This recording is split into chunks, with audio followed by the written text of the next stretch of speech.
What I'm going to talk about here today is the proposal that Amigos del Lago has been promoting and pushing forward together with AMSCLAI, some other academic institutions. This proposal wants to tackle the problem of wastewater in Lake Atitlan Basin. It is not a proposal to solve all the problems. Today I feel that science somehow confirms some of the conclusions we have with the presentation that Dr. Amber did.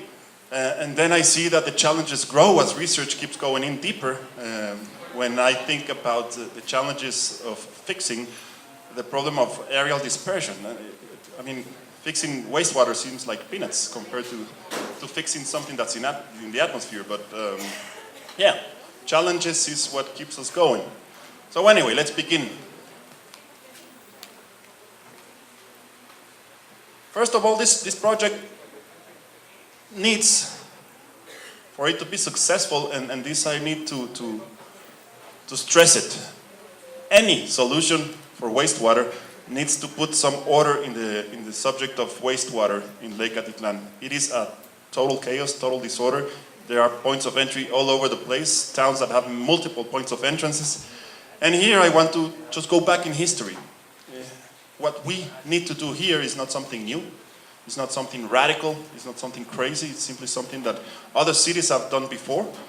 And these examples, look how far away we go in history. In Paris, 1883, London, 1847, Brooklyn, in New York, 1857, Rio de Janeiro, 1857, Buenos Aires, 1888. All these cities implemented sewage systems, sewage infrastructure, just what we need to do here. Back in those days, and without an exception, they all did it after a great break of cholera. So we shouldn't wait for that to happen here. So we're moving forward. And cholera is just one of the possible things that had happened here. We've seen the research done before. We've seen the data from CESAN, in which chronic diarrhea is a persistent problem occurring here in the lake. So what's happening? All the infrastructure, all the useful life of that infrastructure is way past its date. There is no clear concept of how to dispose of wastewater here in the lake. The sewage systems that exist are combined, so they're taking rainwater, which belongs to the lake, together with wastewater, and just mixing it all up. And no infrastructure can take the amount of rainwater that goes into those systems, so we need to separate that.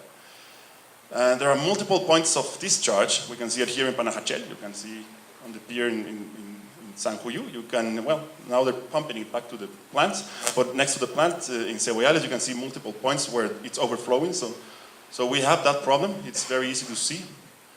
And we have no availability of land to build even more infrastructure of the kind of infrastructure that we've been building so far. Here are some examples of the quality of water in Santiago Atitlan, San Lucas Toliman, San Pedro de Laguna, but we've seen that before, so I'm not going to elaborate on that one. So what this solution proposes is an integral system of wastewater management. It has objectives. An integral system of wastewater management has three main objectives. First is preventing risks to public health, to avoid environmental damage, and to protect the receptor body. That's, in our case, always the lake. And it has some components. I highlight the main ones. It's to collect the wastewater. It needs to conduct it somewhere. It needs to be treated effectively. And it needs to be disposed at the end. So if we combine the third objective with the fourth component and do it smartly, then we can protect the receptor body, which is Lake Atitlan, which is in turn the source of water for more than 100,000 people. And now I see that we should be thinking that Panajachel should be taking water from the lake instead of the wells that are built due to the arsenic.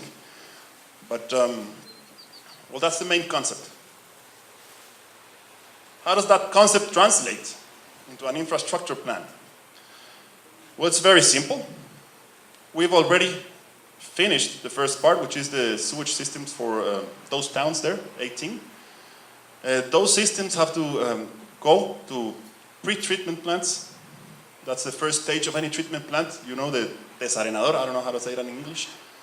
And that also mixes up the pre-treatment with the pumping station. That in turn goes into the collector that will collect the water from all these towns. Just as an important number here. These towns combined have more than 270,000 people. So we cannot think that this is the romantic place that we came here 30, 40 years ago, which was very rural, with a few houses, few people, where we could, you know, do things the old way. Reality is here, and we have to be pragmatic. Like Eliška said with Idrila, it's here. We have to do something about it. This is an urban center nowadays. We combine more than 350,000 people. We cannot think anymore of solutions that think or that consider this as a rural area. We cannot think of such solutions in Santiago Atitlan. We have more than 50,000 people there. San Lucas has close to 40,000, so it's a lot of people concentrated in very specific urban centers, and that's the main focus of this project, fixing the problem of wastewater disposal for those main urban centers. Oh well, after that, it goes out of the basin. That's the problematic part for some, and it gets treated where there is the possibility of being treated, where there's space to be correctly treated, and where it can be used as a potential for energy. Why do we speak about energy?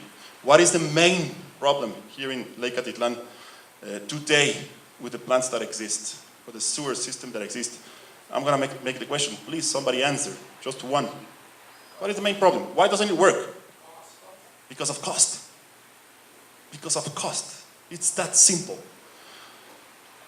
So why do we want to produce energy with this? Because it can help mitigate the cost. And it can release the mayors from that enormous financial burden that means treating the waters.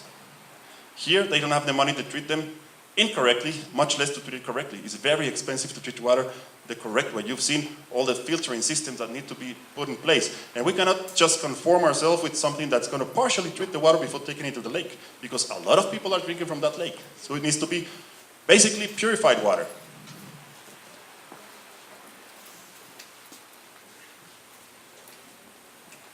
Where are we in this process?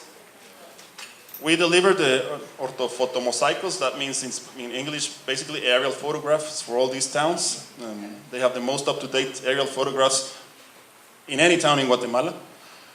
The topography, I suppose, it's in English, yes. They also have it to a level, to a degree of detail that they can use for whatever project they want. It's not exclusively for wastewater. We delivered the blueprints and all information related to that, to those blueprints for all the sewage systems in all those towns. That was about a month ago. And I have to stress here another important point. Up to this point, the mayors can do whatever they want. Now they have the roadmap to build a correct sewer system. But after that, nobody's forcing anybody to use a collector or to use treatment plants or to pump the water somewhere else or to use whatever things they want. We donated this because no matter what solution basic final solution they choose, they need this. So we donated that. We donated the aerial photos, the topography, everything. So they have now the tools to begin working on this. We are now working on, and number 4 is the water distribution system. So we are also going to deliver that by the end of this year. We hope that is also important. And we are now working on the pre-treatment and pumping stations and the design of the subaquatic collector and the treatment plants outside of the basin. A little detail on what we did. It's not just something that was done in a desk. It took a lot of work, a lot of flights of drones, a lot of engineer work hours put into place. So this is the picture, but that's the aerial model from where the topography came for one town. These are some of the criteria taken for this project to be designed. technical criteria. So which towns are taken into account? The first 17 are already delivered and done.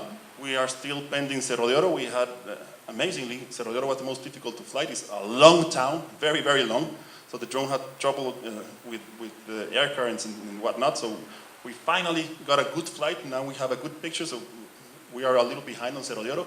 But Chucmuc and San Jose Sacajá had good recent infrastructure, so it wasn't necessary. They just got the aerial picture.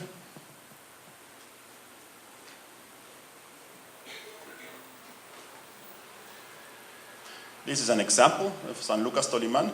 Here is important to see why it would be difficult to not use what we are proposing. You can see just in San Lucas, many points of discharge.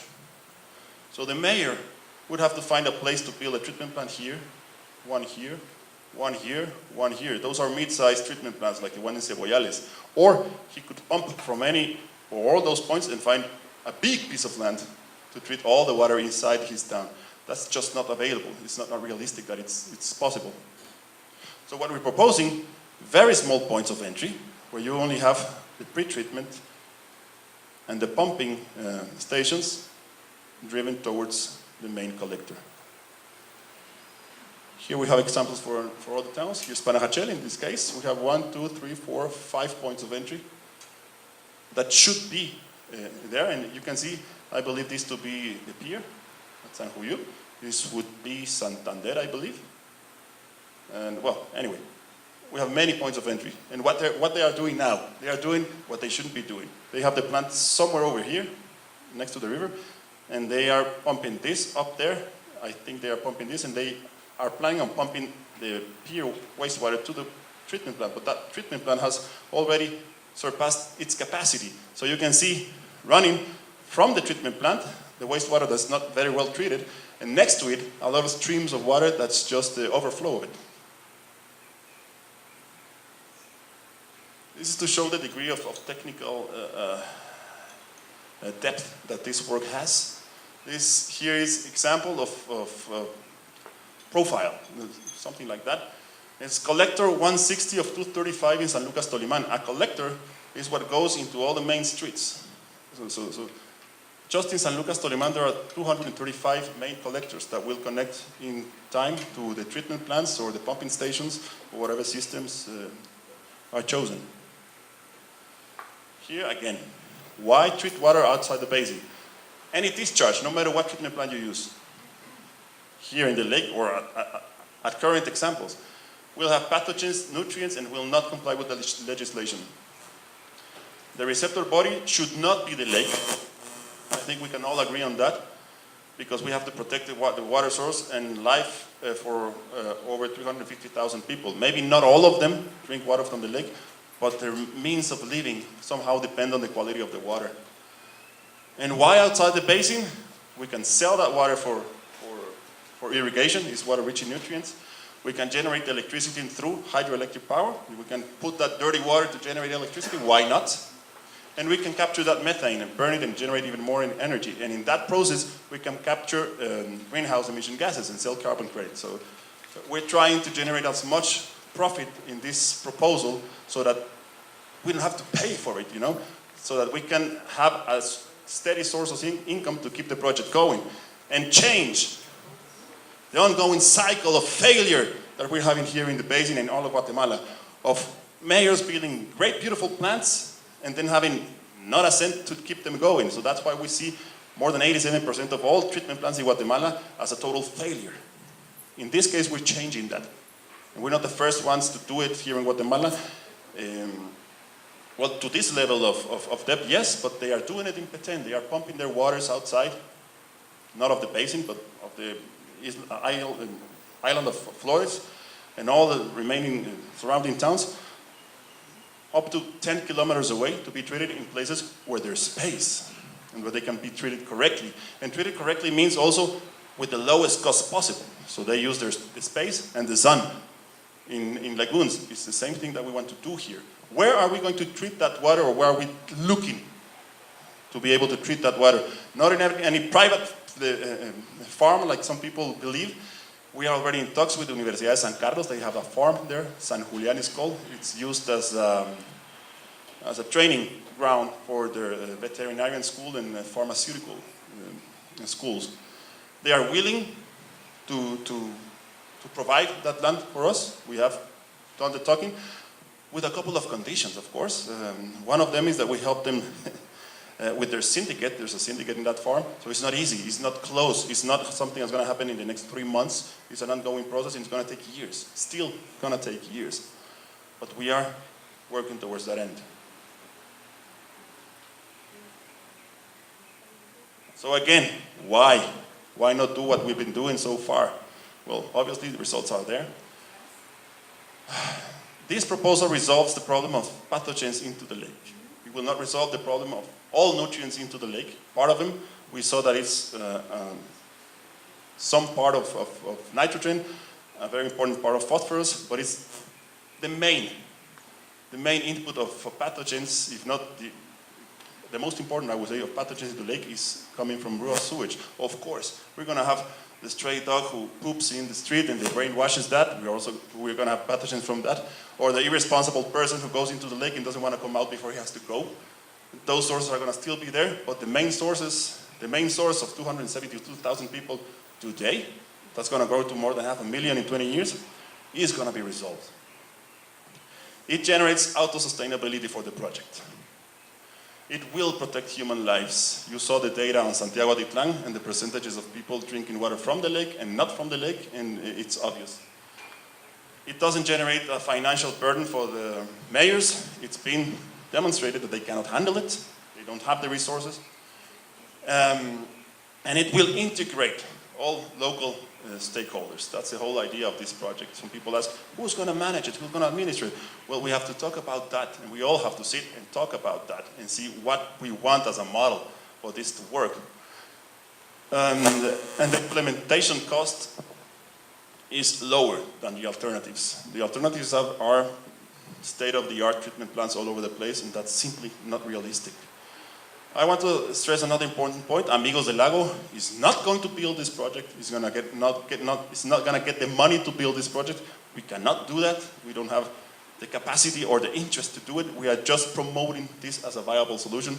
The mayors and the communities can choose whatever solution they want. We think this is the best, so we are going to continue pushing for this solution. There's not an imposition here. It's just transparency in telling you what we're working on for you to ask questions later. A lot of obstacles. We still have to finish the engineering for the main collector, for the export system, for the hydroelectric generation, for the methane capture. We know it's viable. We have the concepts. We have the main ideas in place, the main drawings, and the best experts helping us out. But we still have a long way to go. We still need to work towards creating consciousness and awareness for this problem and generating consensus. That's something that we are putting all our effort this year. All the resources that we have are going to that area. We're forming up a team of local promoters that are going to go and talk and listen and ask questions and receive questions. We need people to be informed. We need to strengthen the political will, both at the central level as on the local level. And we need, this is actually should have been before this one, we need to shy away all those rumors and legends and myths about this being a project that's going to take away all the water from the lake and it's going to benefit some farmers that are wanting to get richer and richer and that we're going to benefit from a lot. That's not something that's true. And we have to work on that. But if people aren't informed, it's very easy for those rumors to spread. So we are working towards informing the people. And the most difficult obstacle is to generate that administrative system, that management system, that governance system in which every party here feels represented and that is transparent so that it can be sustainable for real, because generating money doesn't make it automatically sustainable. It needs to have the participation of all actors involved so that everyone has a saying in what happens with whatever money is generated from that project, and how to guide the project for the next 25 years.